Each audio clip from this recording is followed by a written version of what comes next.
On our Sunday specials tonight, travelers going to the eastern part of the country are excited about the official opening of the historic second Niger Bridge, especially during this season. But some road users are still having difficulty at both ends of the old Niger Bridge, despite efforts of the Delta and Anambra state governments to ease the traffic. In this special report, our correspondent Ikenna Amechi looks at how lack of information is giving travelers and government officials a hard time. It has been a long wait to the 15th of December for the official opening of the second Niger Bridge. The idea was conceived decades ago, but the construction work only started in 2018 by the present administration of President Muhammadu Buhari to ease the traffic congestion on the Niger Bridge, now the old Niger Bridge. Travelers plying this bridge have rich archive of harrowing stories of gridlock that lasts for several days, but that is gradually becoming history. Earlier this year, when the Minister of Works and Chief of Staff to the President visited the multi-billion naira project, the timeline was that the bridge and the ancillary link roads in Asaba and Onitsha will be ready in November for inauguration by President Buhari to ensure that travelers do not sleep at the old Niger Bridge. When November came and ended, government critics unleashed their venom until the minister announced yet another date, this time the 15th of December.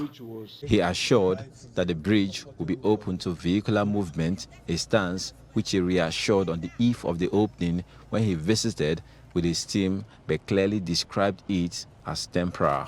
This is a temporary opening to achieve the purpose of relieving that pain and that inconvenience. And we would like your feedback if you get the opportunity to use it, so that we know how best to make it better for you, because it's all about service for us. Okay.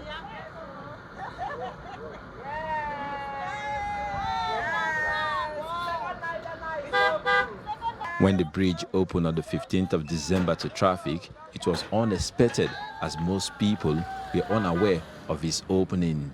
But Sunday, expressed happiness as the first person to drive through the bridge that so many administrations use for political campaign with little or nothing to show until President Buhari made it a reality. I feel so happy, at least to reduce the hold-up. We stayed over 1 hour at the other bridge, over 1 hour. Days after the opening, TVC crew monitored activities around the bridge. We noticed these special marshals, together with personnel of the Federal Road Safety Corps, are stationed at the bypass of the bridge to direct traffic, and they confirmed the lack of adequate information to road users about the new bridge. The opening of the bridge is a positive one to the traffic situation. But what we just noticed is that the awareness is still not there. As you can see, you saw me asking commuters which way they are going. Because this place is meant to carry people going to Aba, Owerri, even in Newe, you understand? But most of them are not aware. I know about more than 50 persons that have been able to ask where they are going and I show them the way to go. Yes, there's no enough signage. There's supposed to be a big sign. When you are approaching, you see then you list the places that this second bridge will connect to. When people are driving, mostly on hold up, they concentrate. But if it's something traversing the road, you would have seen it easily. There are more traffic going to Onitsha in the morning hours. Because it's like most of them are businessmen going to Onitsha. But when it is evening time, people coming from Lagos are going to Port Harcourt, Aba, Owerri, I know this place will still be busy too. For those going to Onitsha market, the old Niger Bridge is their destination to the market. The other alternative for commuters, if they intend to beat the traffic, is to ferry across the Niger River from here, which takes about 5 minutes. With the traffic congestion at the old Niger Bridge, this ferry through the water to Onitsha from Asaba becomes another alternative. But the concern here is the safety of passengers ferrying across the water. It's a good alternative if they can put some things in place, actually. Like the first time I was going, I was so scared. I was not asking about life jacket. They said they're not providing it. So people like us now that can't swim will be scared, very, very scared. Some people, they don't even try it. We are helping people. It's very easy for people to go. You can go to Onitsha in the next 5 minutes, as you can see them now. In the next 5 minutes, you will be in Onitsha Marine. Certain aspects, like if you look into the old engine here, we use 90 horsepower, 115 horsepower, and 140 horsepower. Why are we using those big engines? Is to see that when you carry out 12 passengers, you can be able to lift the boat and the boat will move well. So once the boat moves well, the wave will not even disturb the boat because it will be on top of the wave. Then that is one. And another one again, our drivers, as I told you, they are all well-trained drivers. We have life jackets, we have life buoy. Like the life jacket aspect, we have enough of it. But due to the passengers we are carrying, at times they complain that there is coronavirus time.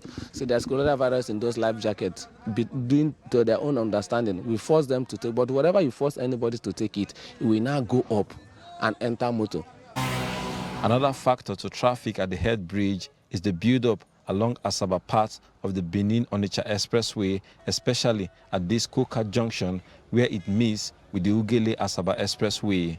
The Delta State government started construction of an interchange. Though not completed, it is opening it to vehicular movement.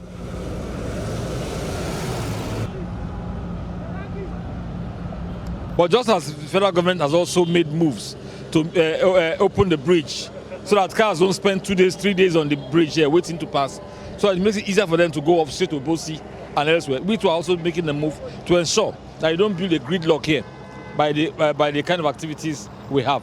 So it does complement it, because the whole point is let people not suffer. The Delta State government is also using the deployment of personnel of its traffic management agency to ensure motorists get the much needed assistance.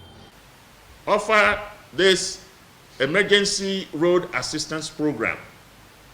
We did that last year, we'll do it again.